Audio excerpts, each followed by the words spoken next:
പമ്പൈസിനൊരു പരാതി. ഞാൻ എത്രങ്ങാനും കഷ്ടപ്പെട്ടിട്ടാണ് ഈ ബുഹ്താനിയിൽ പ്രസംഗിക്കുകയും ഈ ബുഹ്താനിയിലേക്ക് ഞാൻ ഓടിപ്പാഞ്ഞ് വരികയും ചെയ്യുന്നത്. കാരണം എൻ്റെ പശുക്കളൊക്കെ ഞാൻ കെട്ടിയിട്ട് അതിങ്ങൾക്കൊക്കെ പുല്ലിട്ട് കൊടുത്ത് പാല് കറന്ന് കൊണ്ടേ കൊടുത്ത് കണ്ട് എത്ര പെട്ടെന്ന് ഞാൻ ഈ സ്റ്റേജിമൊക്കെ എത്തുന്നുണ്ട്.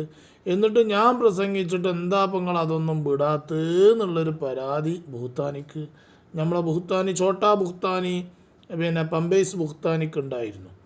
അപ്പോൾ പമ്പൈസ് ബുഹ്താനി പറയണെന്ന് നമുക്കൊന്ന് കേട്ടു നോക്കുക. പമ്പൈസ് ബുഹ്താനി ഇജൊന്ന് പാടാ. സ്വീകരിക്കുന്ന ഒരു മക്കളാണ് നിങ്ങൾ ഈ പറയുന്ന പാൽക്കടയിലുള്ള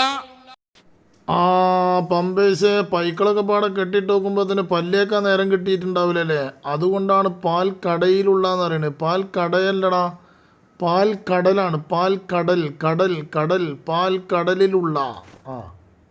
ഈ ജനബാഹുല്യത്തിലുള്ള 3% ആളുകളും ഹൃദയത്തിൽ ബിദഅത്തിന്റെ കറുപ്പ് നന്നായി കേറിയിട്ടുണ്ട്. നമ്മൾ ജാഗ്രത പാലിക്കണം. അത് വല്ലാത്തൊരു പ്രശ്നം തന്നെ കേട്ടോ. ഈ പാൽക്കടലാക്കി മാറ്റിയ ജനബാഹുല്യത്തിലുള്ള 3% ജനങ്ങളിലും പിന്നെ ബിദ്അത്തിന്റെ ആശയം കയറിയിട്ടുണ്ട്. നമ്മൾ ജാഗ്രത പാലിക്കണം എന്നാ പറഞ്ഞത്. അല്ലോ, അപ്പോൾ സുൽത്താനുൽ ഉലമ കാന്തപുരം ഉസ്താദിൻ്റെ അവിടെ കൂടിയ ആൾക്കാരിൽ 3% ബിദ്അത്തുകാരാണ്. നമ്മൾ ജാഗ്രത പാലിക്കണം കേട്ടോ എന്ന് ഓൻ്റെ ഇതിവിടെ വന്നിട്ട് പറഞ്ഞാണ്. ഇവിടെ മറ്റേ അരീക്കോട് വന്നുകൊണ്ട് പറയണേ, അരീക്കോട് വന്നുകൊണ്ട് പറഞ്ഞതാണ്. നമ്മൾ നമ്മുടെ പൂർവിക പണ്ഡിതന്മാരെ കാണിച്ചു നിന്ന പാതയിൽ വളരെ ശക്തമായി ഉറച്ചു നിൽക്കണം. മശായിഖന്മാരോടുള്ള ബന്ധം അത് അനിവാര്യമാണ്. അതില്ലാഞ്ഞാൽ എപ്പോഴും പിഴച്ചു പോകും. അവരാണ് നമുക്ക് ഹിദായത്തിന്റെ കാവൽക്കാർ. അത്തരം മശായിഖന്മാരെ നോട്ടത്തിലായി അള്ളാഹു നമ്മെ എന്നും നിലനിർത്തി തെരുമാറാവട്ടെ. പമ്പൈസ് ഔലിയാക്കന്മാരുടെ കാവലും അമ്പിയാക്കന്മാരുടെ കാവലിലും ഒക്കെ തന്നെയാണ് ആലിമീങ്ങൾ നിലനിൽക്കുന്നത്.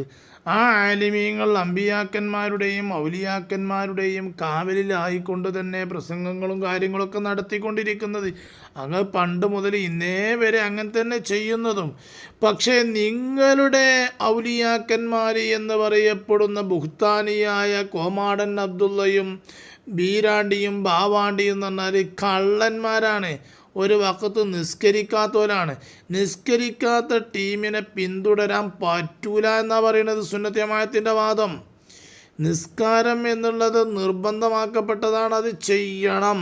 അത് ചെയ്തുകൊണ്ടായിരിക്കണം മറ്റു കാര്യങ്ങൾ ചെയ്യേണ്ടത്. എന്നിട്ട് പണ്ഡിതന്മാർ പറയുമ്പോഴും ആലിമീങ്ങൾ പറയുമ്പോൾ സാദാത്യങ്ങൾ പറയുമ്പോൾ അവരെ കൊഞ്ഞനം കുത്താതെ അവരുടെ പിന്നെ അഭിമാനം വലിച്ചു ചീന്താതെ പോകണം. അങ്ങനെ പോകുന്നവരാണ് നല്ല നല്ല ത്വരീഖത്തിൻ്റെയും നല്ല നല്ല മശായിഖന്മാരുടെയും ആളുകൾ. നിങ്ങൾക്ക് എന്താടോ എവിടെയാടോ എന്തെങ്കിലും ഒരു നല്ല മേന്മ ഒരാൾക്കെങ്കിലും നിങ്ങളെ കൊണ്ട് പറയാനുണ്ടോ? ഒരൊറ്റ മഹ്ലൂക്കിന്, ഒരു മദ്രസയിൽ പഠിക്കുന്ന കുട്ടിക്ക് പോലും നിങ്ങളെ പറ്റിയിട്ട് നല്ലത് പറയാനില്ല. കാരണം നിങ്ങൾ പിന്നെ മന്ദിക്കിൻ്റെ കിതാബിനെ സംബന്ധിച്ച് പറഞ്ഞതുപോലെ മന്ദിക്കിൻ്റെ കിതാബിനെ സംബന്ധിച്ചാണ് പറഞ്ഞത്. എന്താ പറഞ്ഞത്? അവലിലുള്ള ബിസ്മിയും അവസാനത്തിലുള്ള ഹംദുകളും ഒക്കെ ചീന്തിക്കളഞ്ഞാൽ അത് പമ്പൈസാക്കാന്ന് വെച്ച് പറഞ്ഞല്ലോ. എന്നതുപോലെ തുടക്കത്തിലുള്ള സലാമും, ഒരു പരിപാടി നിങ്ങൾ നടത്തുമ്പോൾ തുടക്കത്തിലുള്ള സലാമും ഹംദും സലാത്തും ഒഴിവാക്കി അവസാനത്തിൽ ആഖിറു ദഅവാനാനിൽ അൽഹംദുലില്ലാഹി റബ്ബിൽ ആലമീൻ എന്നുള്ളത് ഒഴിച്ച് ബാക്കി 1-2 മണിക്കൂറുകൾ നിങ്ങൾ പറയുന്നത് ഒരൊറ്റ ലഫ്ള് നല്ല വാക്കില്ല, ഒരൊറ്റ കലാം നല്ല വാക്കില്ല. മനസ്സിലായ എനിക്ക്? അതാ നിങ്ങളുടേത്. അതുകൊണ്ടാണ് നിങ്ങൾ ശരിയല്ല. അത് വെറും ബുഹ്താനികളാണ്. അവർ കൊണ്ടുപോകുന്നത് ജനങ്ങളെ കുഫ്രിയത്തിലേക്കാണ്. അവരുടെ വാദം ശരിയല്ല, അവർ പിഴച്ചവരാണ് എന്ന് സുന്നത്ത് ജമാഅത്തിൻ്റെ മക്കൾ പറയാൻ കാരണം അത് പറയുമ്പോൾ നിങ്ങൾക്ക് ഏപ്പിക്കാർ ശരിയല്ല, ഈക്കക്കാർ ശരിയല്ല, സംസ്ഥാനക്കാർ ശരിയല്ല എന്ന് പറഞ്ഞുകൊണ്ട് നടക്കുകയല്ലേ. അതാണല്ലേ പണി. അതുകൊണ്ട് മോനെ ഇതുകൊണ്ടൊന്നും വിജയിക്കൂല. എന്നിട്ട് ഇവപ്പോൾ ഇതിൻ്റെ മുന്നേ ഇവൻ എന്ത് ചെയ്തിട്ടുണ്ട്, നമ്മളെ മറ്റേ ചങ്ങായി ഉണ്ടല്ലോ, മറ്റേ കുഞ്ഞാമീനുണ്ട്, പ്രസംഗിക്കാൻ വേണ്ടിക്കൊണ്ട് ക്ഷണിക്കുന്നുണ്ട്.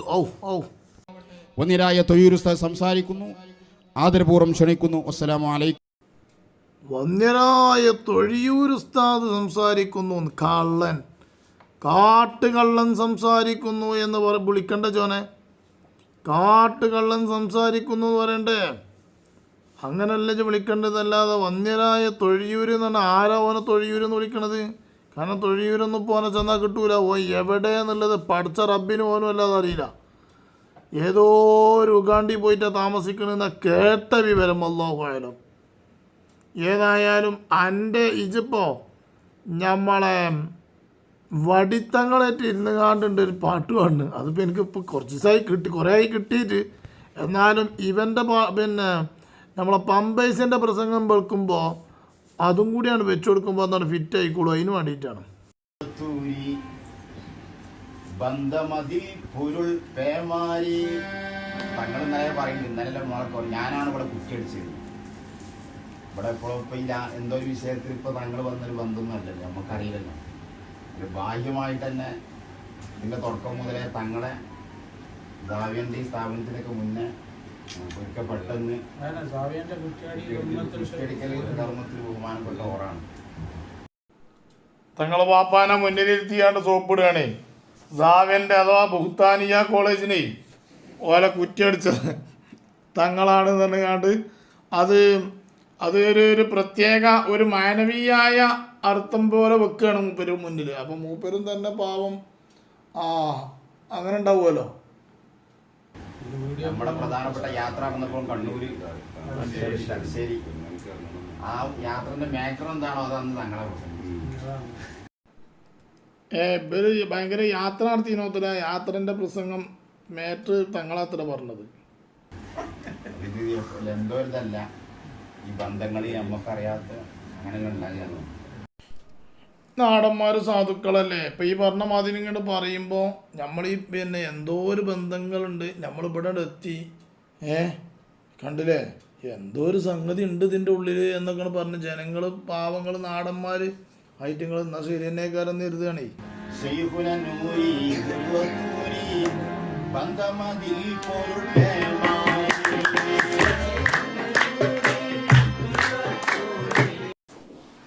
കയ്യൊട്ടണ ഒച്ചയാണാ കേൾക്കണ കേട്ടോ, കയ്യാണാ കൊട്ടണത്. എന്താ കയ്യോട്ടല് അറിയോ? അതിൻ്റെ വിധിയൊക്കെ ഒന്ന് ഓന് നല്ലോണം ഒന്ന് പ്രസംഗിക്കണത് നല്ലതാ. അവൻ ചിലപ്പോൾ ഹലാനേക്കാരോ അവനെ.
ഇവൻ ഈ ഇതിൻ്റെ തുടക്കത്തിൽ പ്രസംഗിച്ചങ്ങൾ കേട്ടോ, പൂർവസൂരികളായ പണ്ഡിതന്മാരിലേക്ക് നമ്മൾ മടങ്ങണമെന്നൊക്കെ പറഞ്ഞിട്ടാണ് പ്രസംഗിച്ചത്.